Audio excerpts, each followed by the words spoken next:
Bonjour les amis, c'est moi ce matin qui vous rejoins pour vous proposer d'accueillir la parole de Dieu. Et la parole de Dieu, vous savez bien, il y a toujours deux textes, l'évangile bien sûr et la première lecture. C'est la première lecture que je vais vous proposer. Alors nous nous mettons à l'écoute, au nom du Père et du Fils et du Saint-Esprit. Amen. Que le Seigneur soit toujours avec vous. La première lecture, elle est puisée dans le livre des Actes des Apôtres. En ces jours-là, l'ange du Seigneur adressa la parole à Philippe en disant « Mets-toi en marche en direction du sud, prends la route qui descend de Jérusalem à Gaza. Elle est déserte. » Et Philippe se mit en marche.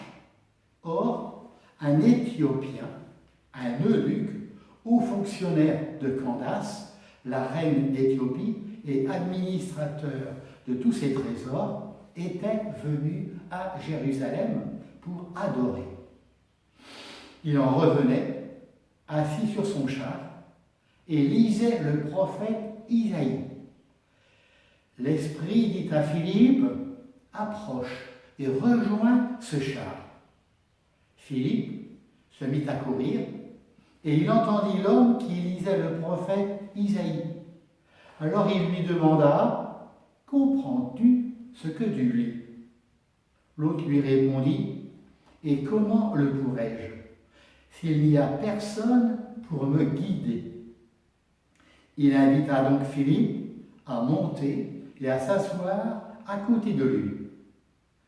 Le passage de l'Écriture qu'il lisait était celui-ci.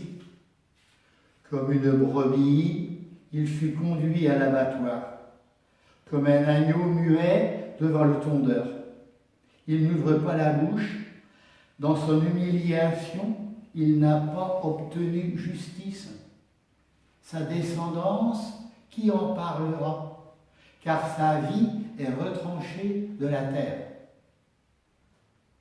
Prenant la parole, l'eunuque dit à Philippe, « Dis-moi, je te prie, de qui le prophète parle-t-il?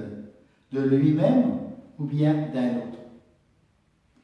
Alors, Philippe prit la parole, et à partir de ce passage de l'Écriture, il lui annonça la bonne nouvelle de Jésus.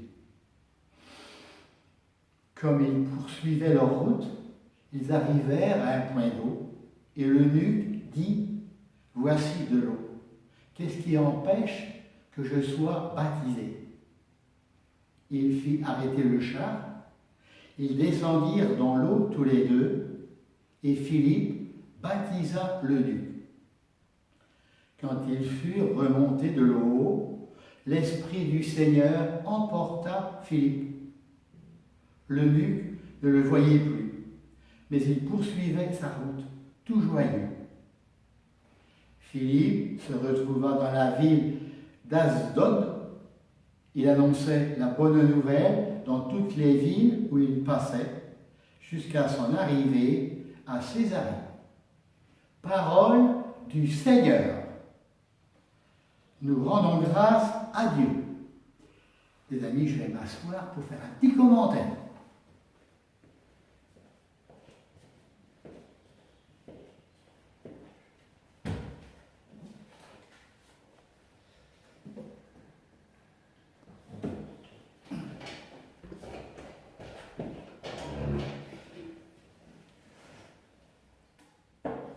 Ce texte,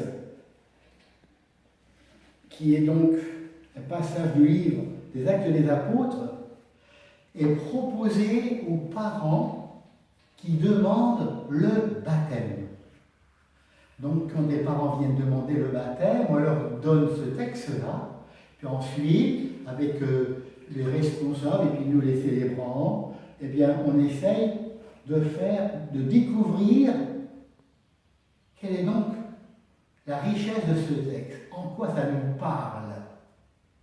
Alors vous avez compris, il s'agit donc d'un Éthiopien qui va vers Jérusalem pour adorer.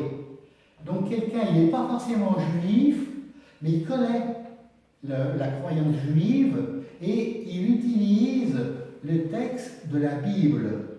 Et le voilà donc, cet homme en recherche, eh bien, marchant vers Jérusalem. Et alors, Philippe, il est diacre. Il a donc entendu le Seigneur lui parler comme pour lui dire « Va au-devant de cet Éthiopien, de cet homme qui est en recherche. » Et c'est ce qui se passe. Philippe va donc s'approcher de cet homme, cet Éthiopien, et il va demander « Tu lis la Bible? Tu lis Isaïe? Tu comprends? Qu'est-ce que tu comprends ?» L'autre va lui répondre « Ben non, c'est compliqué, explique-moi. » Et voilà comment le diacre Philippe va expliquer à cet homme le sens des paroles du prophète pour faire comprendre que finalement, celui dont les prophètes parlent est annoncé, c'est Jésus. C'est Jésus.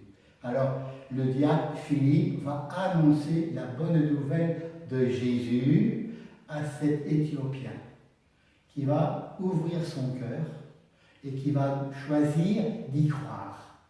Et c'est le sens du baptême. Il va donc demander le baptême. Philippe, diacre, baptise cet homme qui était en recherche pour lui annoncer la bonne nouvelle de Jésus. Vous voyez comment, avec les parents, il nous arrive de dire, eh bien, on n'est pas chrétien tout seul. On a besoin que d'autres nous éveillent à la foi. Alors, aux parents l'ont dit, demain, permettez à vos enfants d'être éveillés à la foi en Jésus. C'est avec vous, parents, que ces enfants découvriront qui est ce Jésus, à qui ils sont reliés par le baptême. Avec vous, parents, mais aussi avec d'autres membres de l'Église. Et parce qu'encore une fois, c'est en l'Église qu'on découvre la bonne nouvelle de Jésus. Et nous avons peut-être là à vivre cette mission qui a été celle de Philippe le diacre, à être attentif autour de nous. Il y a des gens qui cherchent, qui questionnent, où leur foi n'est pas claire. Et ils ont besoin d'être éclairés. Alors à nous d'être attentifs, je dirais presque à les rejoindre, à monter sur leur char et à faire route avec eux pour leur expliquer la bonne nouvelle de Jésus. Une église attentive à ceux qui cherchent pour transmettre la bonne nouvelle de Jésus. Voilà, tous apôtres pour partager cette bonne nouvelle.